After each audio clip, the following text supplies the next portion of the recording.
usted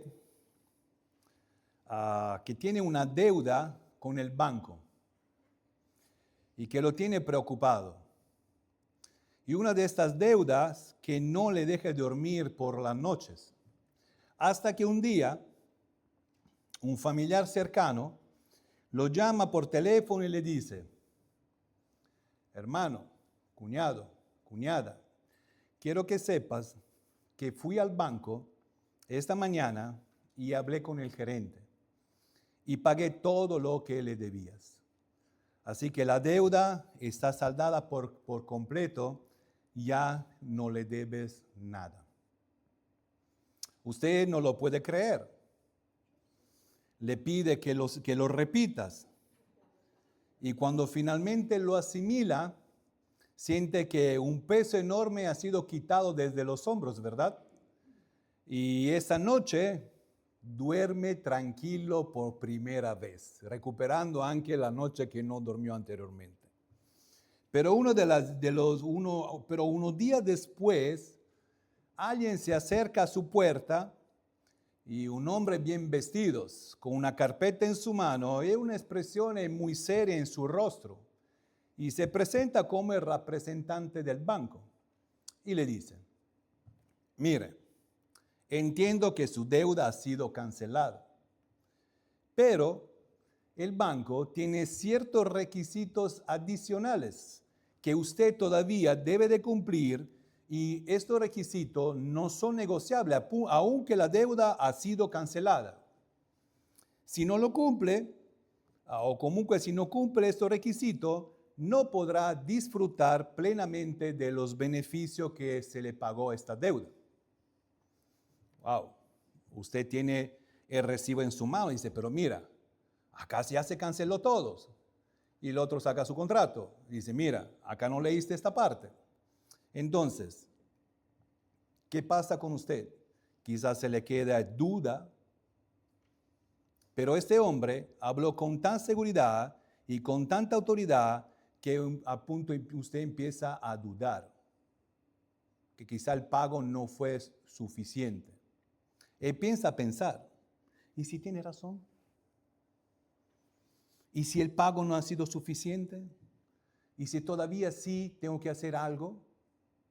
Y poco a poco, sin darse cuenta, usted vuelve a vivir de nuevo con la misma preocupación. No porque la deuda existe, sino porque alguien logró convencerle de que el pago no ha sido suficiente, que faltaba algo más para poder cerrar completamente y archivar esta carpeta. Aunque esto no puede parecer algo difícil de creer, pero es algo muy parecido a lo que estaba pasando en la iglesia de Colosas. En el pasaje que estudiaremos que hemos estudiado la semana pasada, Pablo les había recordado una gran verdad. ¿Y cuál es esta gran verdad? En Cristo están completos, en Él habita toda la plenitud de Dios, y en Cristo recibieron una vida nueva, el perdón de todos sus pecados y la victoria que Cristo tuvo sobre la cruz. No le faltaba nada. Cristo había hecho todo lo necesario para su salvación. Sin embargo, algunos falsos maestros estaban promoviendo enseñanzas que amenazaban la estabilidad espiritual de la iglesia en Colosas. No estaban pidiendo a los creyentes que abandonaran a Cristo por completo, sino que para ser verdaderamente espiritual, para llegar, decimos, a una espiritualidad más madura, los creyentes todavía tenían que guardar ciertas reglas. Y quienes seguían estas prácticas eran juzgados como creyentes inferiores o espiritualmente deficientes. Pablo escribe esta sesión precisamente para enfrentar este error. Y lo hace con una urgencia que se siente en cada versículo que vamos a leer. Su preocupación no es solamente que estos creyentes estén siendo presionados, sino que corren el peligro de aceptar estas reglas y volver a vivir esclavos de un sistema por el cual Jesús murió y venció. Ahora, la semana pasada vimos que Cristo hizo una obra completa a favor de los creyentes, pero surge una pregunta importante.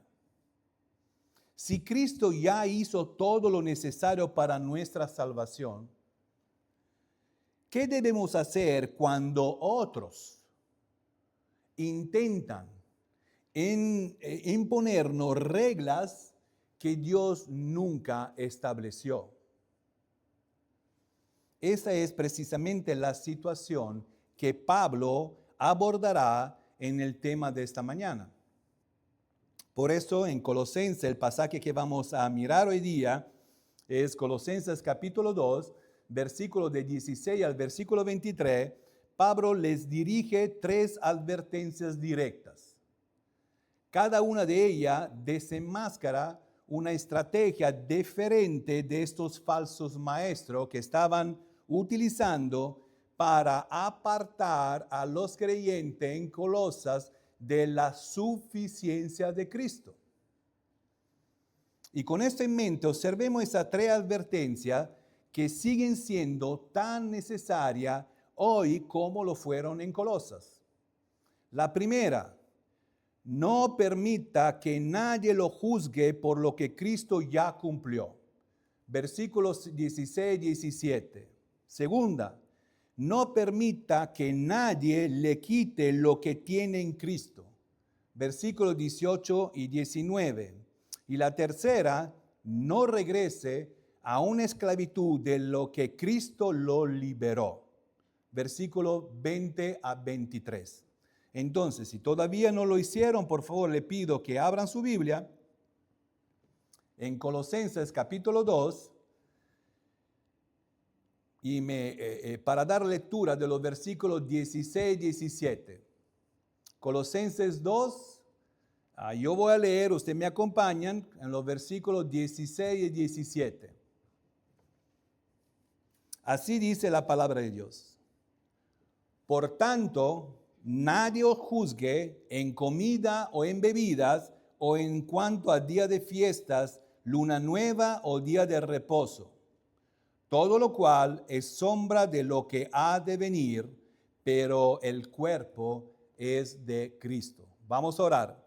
Amado Dios, te damos gracias, Señor, por estar nuevamente hoy día y es privilegio de poder abrir tu palabra juntos en esta mañana. Te damos gracias porque no llegamos aquí con las manos vacías, sino que llegamos como hijos que ya han recibido todo lo que necesitan en Cristo.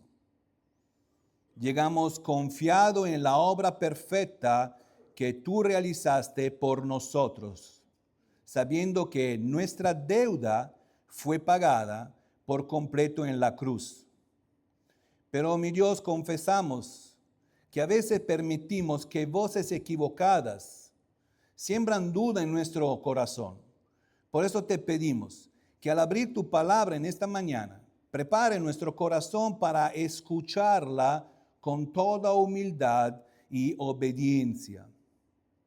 Ayúdanos, Dios, a ver con mayor claridad quién es Cristo, todo lo que tenemos en Él y cuán perfecta es su obra a nuestro favor. Que tu Santo Espíritu hable esta mañana con claridad a cada corazón. Fortalece, anima, corrige al que necesita ser corregido y trae salvación a quien aún no te conoce como Señor y Salvador de su vida. Y que al terminar este tiempo, mi Dios, podamos salir más agradecidos por la obra perfecta de Cristo y más decididos a vivir aferrado a Él. Y todo esto te lo pedimos en el nombre precioso de nuestro Señor y Salvador, Cristo Jesús. Amén y amén. Muy bien, entonces pensamos con el primer punto, no permitas que nadie lo juzgue por lo que Cristo ya cumplió. Repetímoslo juntos. No permita que nadie lo juzgue por lo que Cristo ya cumplió. Versículo 16, 17. Mire cómo comienza el versículo de 16 con dos palabras que no podemos pasar por alto. Ya lo conocemos, ¿verdad? Dice, por tanto. Estas dos palabras nos dice que Pablo está conectando lo que acabamos de estudiar la semana pasada con lo que vamos a ver en esta mañana. En los versículos anteriores, Pablo acaba de recordar a la iglesia de Colosas que en Cristo están completos, que en Él habita toda la plenitud de Dios y que la deuda que tenían fue cancelada por completo en la cruz. Por tanto, precisamente porque todo esto es verdad, Pablo ahora les dice, no permita que nadie le juzgue. Pero ¿qué significa exactamente esto de juzgar? Ahora, en el idioma original, la palabra que Pablo usa tiene la idea de pronunciar unas sentencias condenatorias sobre alguien. No se trata simplemente de opinar o de criticar. Se trata de alguien que se pone en un lugar de juez y declara que usted no está bien delante de Dios. Y esto era exactamente lo que estaba ocurriendo en Colosas. Los falsos maestros no llegaron a decir abiertamente que Cristo nos servía. Llegaban diciendo que Cristo era importante, pero no era suficiente. Y para demostrar quién era verdaderamente espiritual, llegaron con una lista muy específica de requisitos, de cosas que habían que hacer. Pablo lo menciona uno por uno. Primero, la regla sobre lo que se podía comer y beber. Estos maestros, si queremos decirlo así, imponían restricciones relacionadas con alimentos y bebidas, algunas tomadas del judaísmo y otra proveniente de reglas ascéticas creadas por los hombres. En el libro de Levítico, Dios había dado a Israel una lista detallada de animales que se podía comer y animales que no. Esta regla tenía un propósito claro en este tiempo. Identificar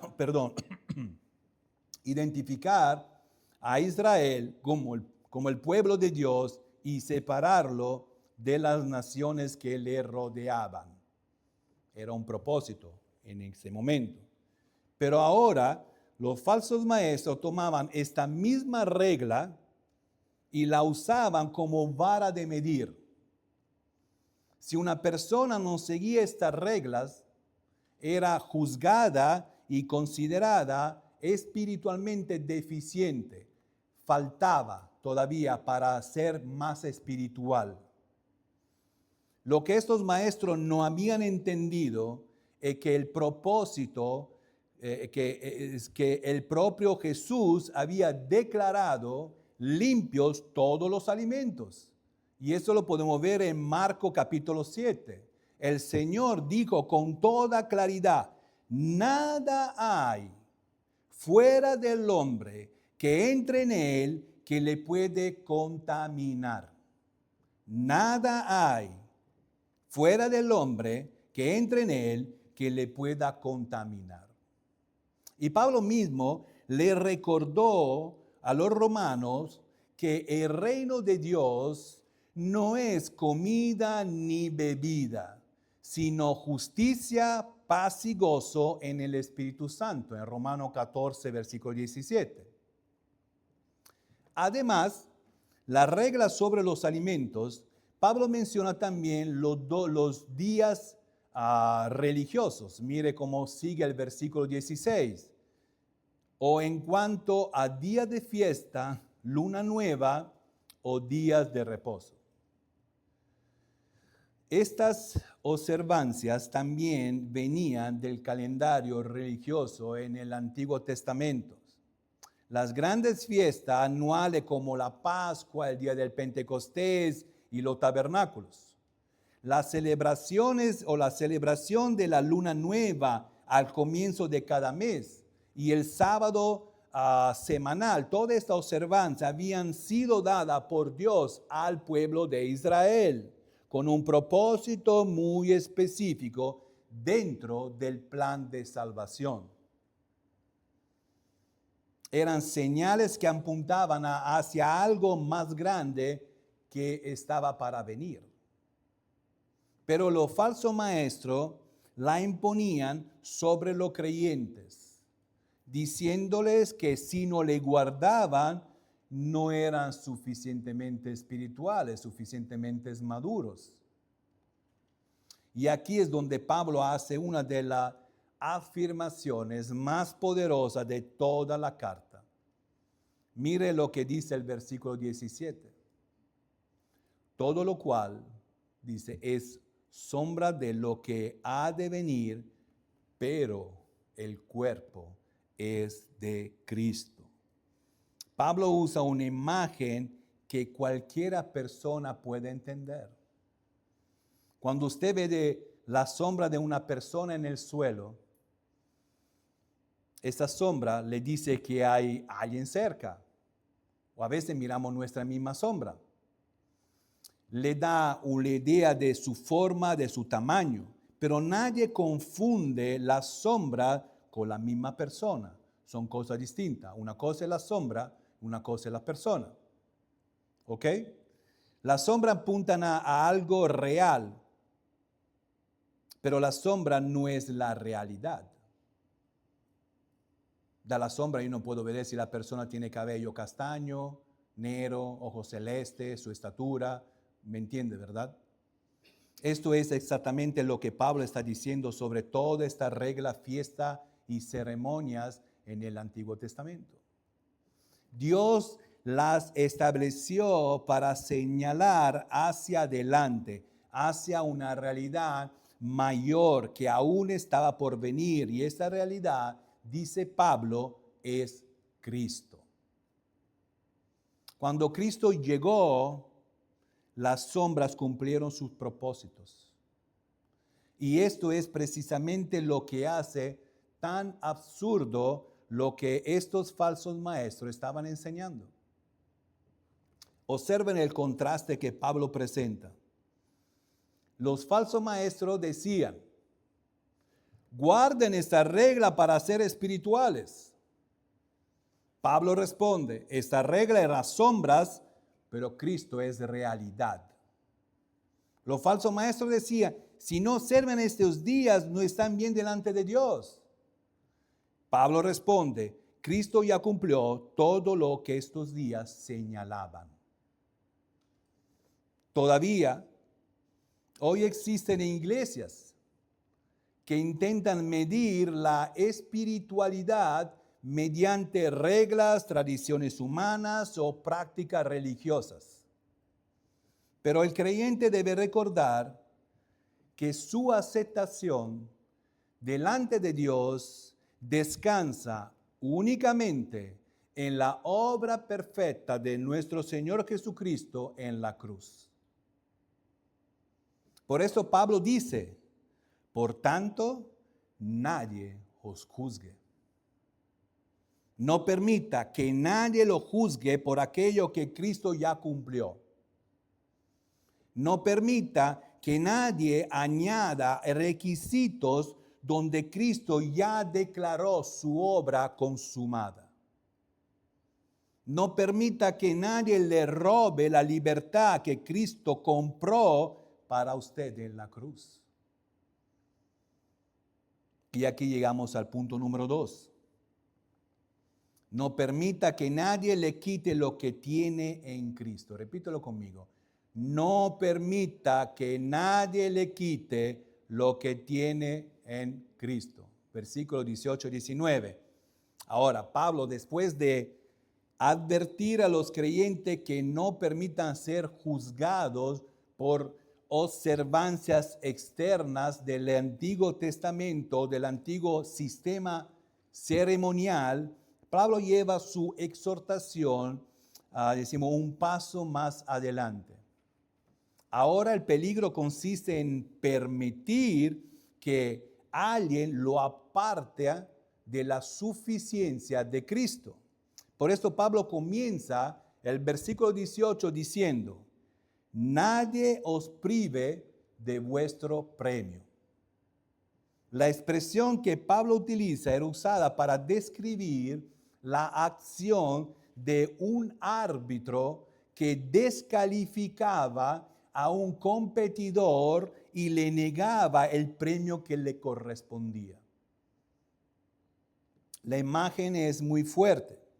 Estos falsos maestros se estaban colocando en una posición de autoridad espiritual donde la cual pretendían ellos de determinar quién realmente estaba bien delante de Dios y quién no. Se consideraban capacitados para evaluar la vida espiritual de los demás. Y mediante sus enseñanzas hacían sentir a los creyentes de Colosas que todavía le faltaba algo para alcanzar la verdadera plenitud espiritual. Pero Pablo ya había respondido a esta idea en el versículo 3 del capítulo 2. En Cristo habita todo lo tesoro de la sabiduría y del conocimiento. En el versículo 9, siempre en el capítulo 2, en Cristo habita toda la plenitud de Dios. Y en el versículo 10, donde le dice que los creyentes están completos en Él, en Cristo. Por eso Pablo les advierte que no permitan que nadie lo prive de aquellos que dicen que andaban afectando humildad.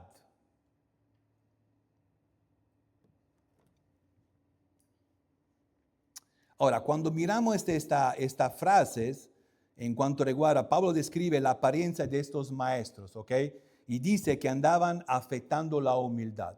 Ahora, cuando a simple vista parece como una virtud en ellos, ¿ok? Una virtud en ellos, ¿por qué? Después de todo, la humildad es una cualidad que Dios aprueba, ¿ok? Y que Pablo mismo exhortará a practicar más adelante en la carta, en el capítulo 3, siempre de Colosas, en el versículo 12. Pero, sin embargo, la humildad que Pablo menciona aquí no es una verdadera humildad. Era una humildad aparente. Siempre se presentaban como personas que habían alcanzado un nivel de conocimiento y experiencia que otros creyentes todavía no poseían, todavía no tenían, todavía no habían alcanzado. Pero la verdadera humildad, hermanos, siempre nos va a llevar a ser dependiente cada vez más a Cristo. Reconocer que no tenemos méritos propios y que necesitamos completamente de la gracia de Dios. La falsa humildad, en cambio, termina convirtiéndose en una forma refinada de orgullo. Aunque aparentan reverencia, en realidad buscan exaltar al hombre. Junto con esta humildad aparece una segunda característica de estos maestros. Pablo dice que practicaban, dice, el culto a los ángeles.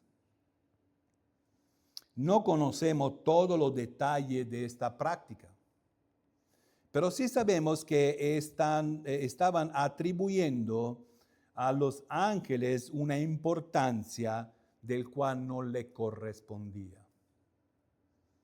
La Biblia reconoce claramente el ministerio de los ángeles como siervos de Dios.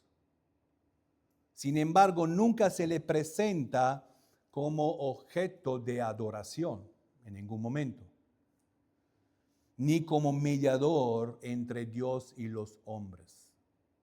De hecho, cuando el apóstol Juan intentó postrarse delante de un ángel, él lo reprendió de inmediato y diciendo en Apocalipsis 9, versículo 10, mira, no lo hagas.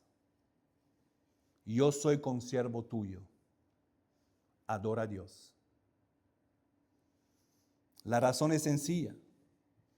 La Escritura declara claramente que existe un solo mediador entre Dios y los hombres, y este es Jesucristo.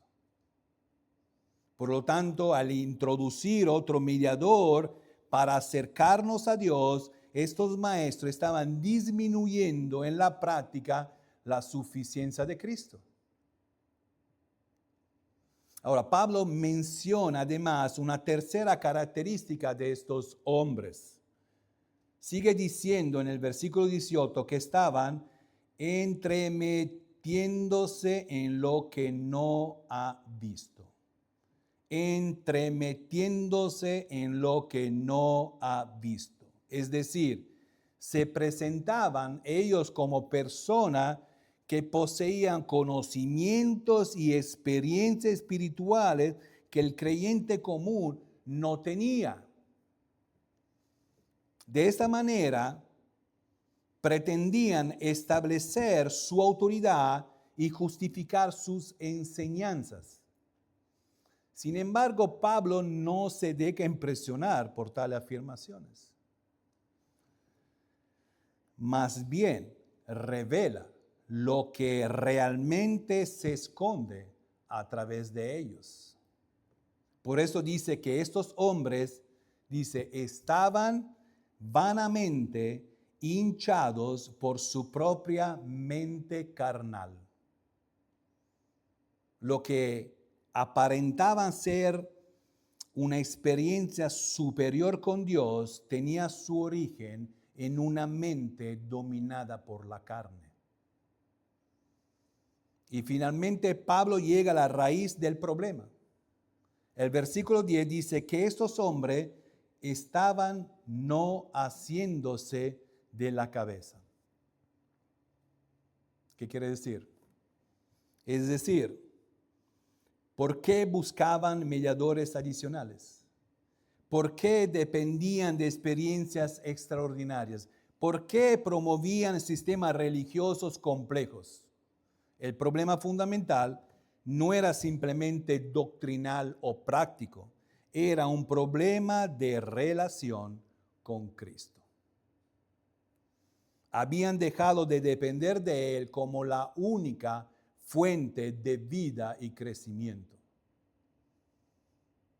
Por eso Pablo dirige inmediatamente nuestra atención a Cristo en el versículo 19, diciendo, en virtud de quien todo el cuerpo, nutriéndose y uniéndose por las coyunturas y ligamentos. Ahora, la imagen aquí también tenemos una imagen clara. Así como el cuerpo humano recibe de la cabeza todo lo necesario para funcionar correctamente, la iglesia recibe de Cristo todo lo necesario para su vida y su crecimiento espiritual. La madurez espiritual no proviene de sistemas religiosos complejos o de reglas humanas. La madurez espiritual es el resultado de permanecer unidos a Cristo. Y Pablo añade algo muy importante. El crecimiento del cuerpo, dice, el crecimiento que da Dios. Y en 1 Corintios 3:6 vemos lo que Pablo dijo en este versículo. Yo planté, Apolo regó, pero el crecimiento lo ha dado Dios. La pregunta que este pasaje plantea a cada creyente es sencilla, pero es profunda. ¿De qué depende usted para crecer espiritualmente? ¿De qué depende usted para crecer espiritualmente?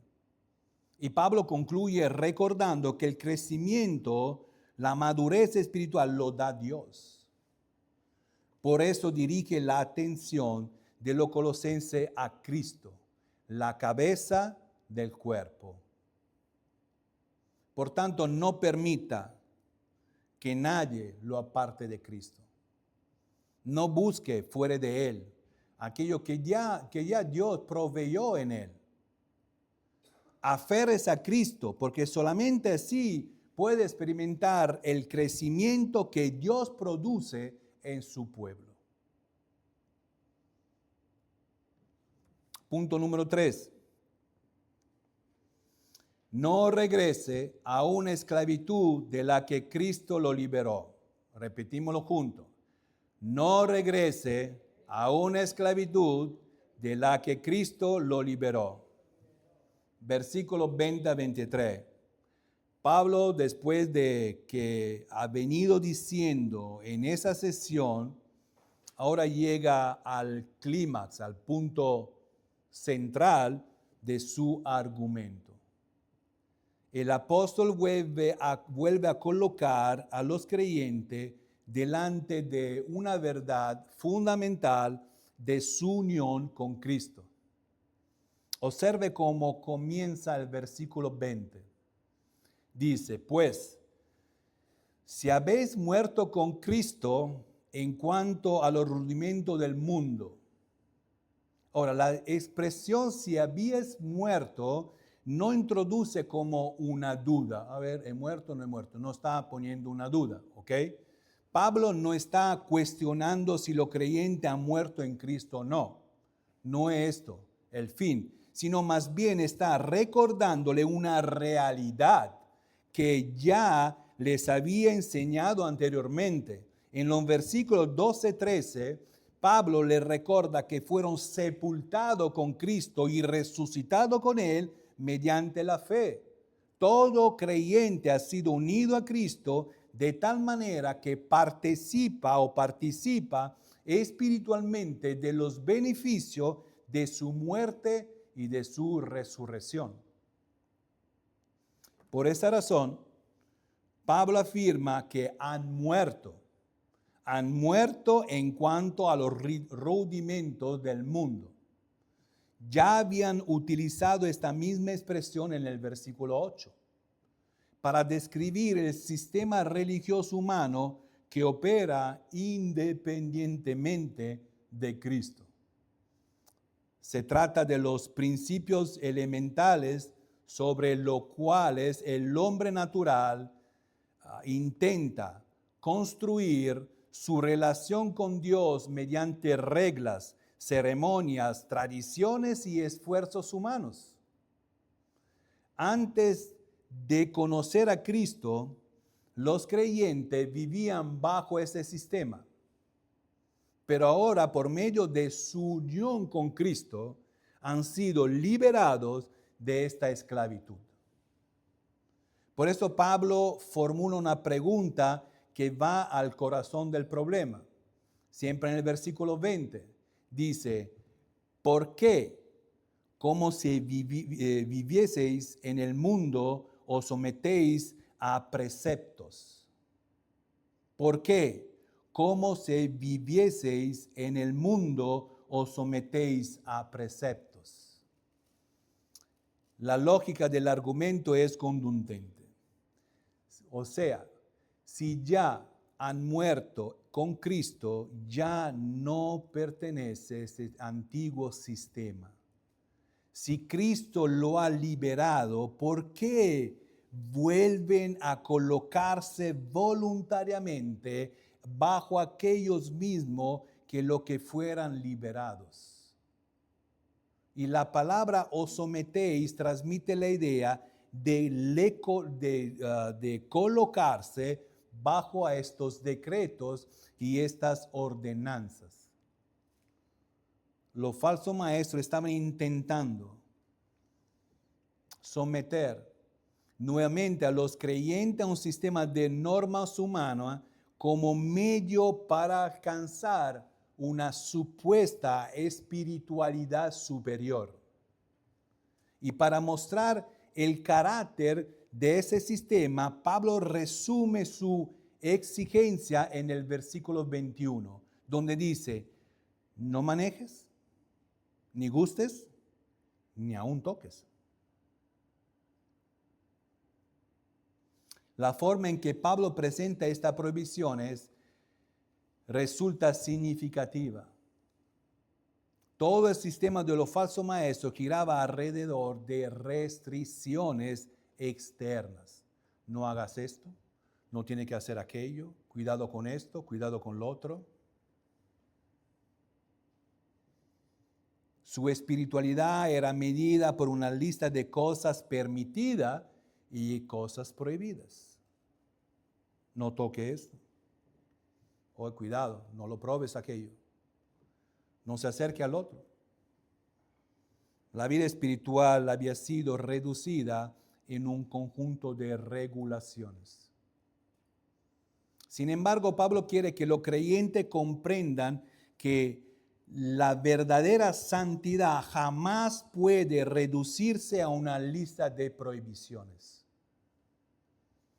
El problema es que estas reglas no pueden transformar el ser humano interiormente.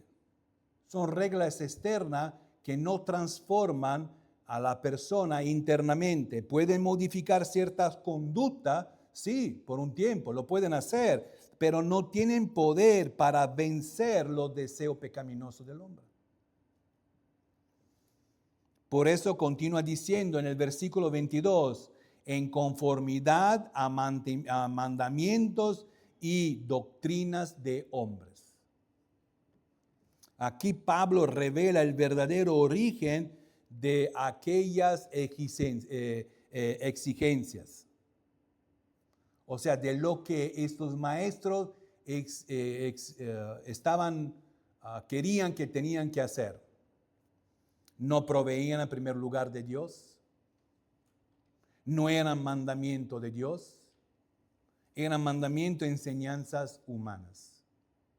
Los falsos maestros habían tomado sus propias ideas y la habían elevado a un nivel de autoridad espiritual. Este ha sido siempre uno de los mayores peligros para el pueblo de Dios. Cuando las opiniones humanas reciben la misma autoridad y aún a veces más de la palabra de Dios, la libertad espiritual termina transformándose en una esclavitud religiosa. Pablo añade además que todas estas cosas son, dices, cosas que todas se destruyen con el uso. Es decir, la regla de estos falsos maestros estaban centrada en cosas relacionadas con la comida, bebidas y otras prácticas semejantes.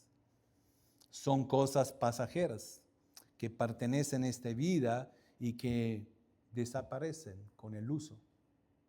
Sin embargo, estos hombres las habían convertido en requisitos para alcanzar una supuesta espiritualidad. Entonces Pablo llega a su evaluación final de todo ese sistema en el versículo 23, donde dice, tales cosas tienen la verdad cierta reputación de sabiduría. Observe cuidadosamente la palabra que Pablo usa. Pablo reconoce que todas estas prácticas tenían, cierta reputación de sabiduría. Es decir, parecían como espiritual a simple vista, daban la impresión de ser el camino hacia una vida más santa y más consagrada a Dios. Por esto Pablo menciona 3 características que hacían atractivo este sistema. Primero, habla de un culto voluntario. Se trataba de prácticas religiosas que Dios nunca había mandado. pero que los hombres habían establecido por iniciativa propia. Eran formas de adoración nacida de ideas humanas y no de la revelación de Dios. En segundo, menciona la humildad. No se refiere a una humildad genuina, que reconoce su necesidad de Cristo, sino aquella apariencia de humildad que ya había denunciado en el versículo 18.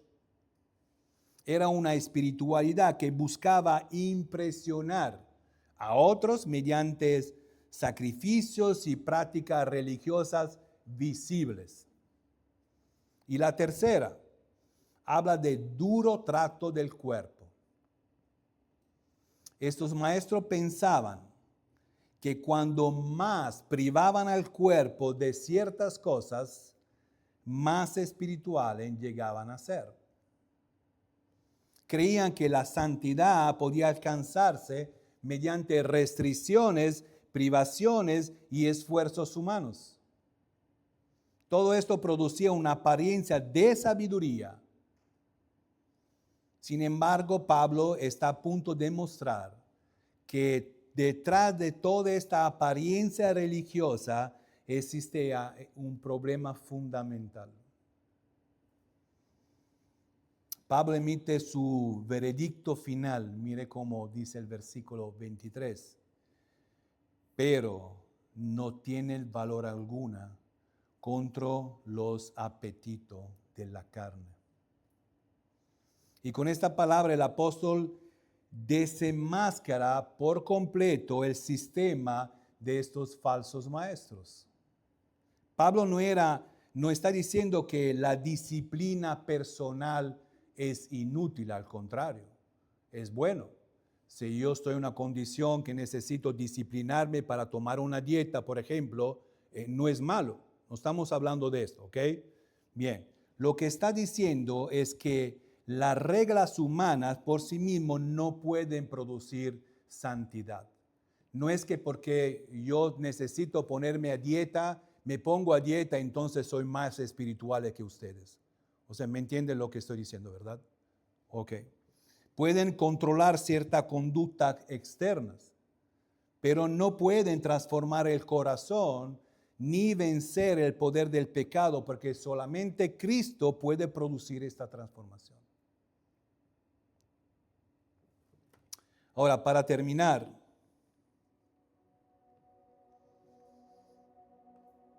el pasaje que hemos visto en esta mañana nos recuerda una verdad fundamental. Cristo es suficiente. No necesitamos buscar otra cosa fuera de Él. Los creyentes en Colosas estaban siendo presionados por personas que afirmaban poseer como un camino mejor hacia la espiritualidad. Algunos insistían en observaciones o observancias religiosas. Otros proveían experiencias especiales y supuestas revelaciones especiales. Otros imponían reglas y restricciones humanas como medio para alcanzar una vida más santa. Sin embargo, Pablo demuestra que todo aquello que tenían en común estaban desviando la mirada de Cristo, básicamente. Por eso la pregunta no es solamente qué creían los colosenses. La pregunta es, ¿qué estamos buscando nosotros hoy?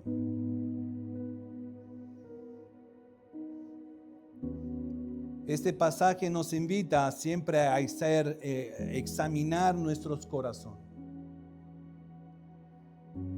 ¿Creo que Cristo de verdad es suficiente para mi vida? ¿O necesito buscar otra cosa fuera de Él para sentirme más completo? ¿Qué ocupa hoy en mi confianza? ¿Cristo o mis esfuerzos? ¿O qué estoy buscando para poder crecer espiritualmente? ¿Qué busco para madurar en mi vida cristiana? En mi camino hacia la santidad. ¿Está Cristo ocupando realmente el lugar central de mi vida? ¿O hay otras cosas que están ocupando este lugar que solamente a Él le pertenece? La vida cristiana no consiste en añadir algo a Cristo, sino consiste en permanecer fiel a Cristo. Y cuando más permanezco unido a Cristo y comprendo lo que hemos recibido de Él, más firme estaremos y más experimentaremos el crecimiento que Dios da. Por eso el llamado de este pasaje sigue siendo el mismo de hoy. No permita que nadie lo juzgue por lo que Cristo ya cumplió. No permita que nadie lo aparte de lo que tiene en Cristo. Y no regrese jamás a la esclavitud de la que Cristo ya lo libró. Por eso que mi llamado es permanezca unido a Cristo. Porque solamente en Él encontramos todo lo que necesitamos para vivir una vida que le agrade a Dios. Amén. Nos ponemos de pie, por favor, para orar.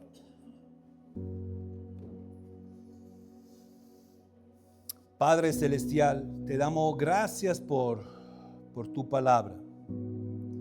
Porque una vez más nos ha recordado, mi Dios, que todo, absolutamente todo lo que necesitamos para la vida y la piedad se encuentra únicamente en tu Hijo Jesucristo. Gracias porque en Él hemos sido perdonados, hemos sido reconciliados contigo. Podemos acercarnos al trono de gracia, podemos llamarte Padre.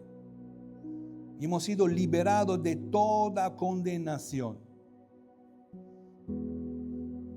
Gracias porque su obra es perfecta, es completa y es suficiente para nuestra salvación. Perdónanos cuando confiamos más en nuestra obra, en nuestra experiencia o en nuestros propios esfuerzos que en la persona y la obra de Cristo. Te pido por mi Dios que nos guardes de todos aquellos que pretenda desplazar a Cristo del lugar que solamente Él merece ocupar. Y ayúdanos a no buscar fuera de Cristo aquello que tú ya nos has dado por medio de Él. Haz que como iglesia vivamos aferrados a Cristo, sometidos a tu palabra y dependiendo de tu gracia.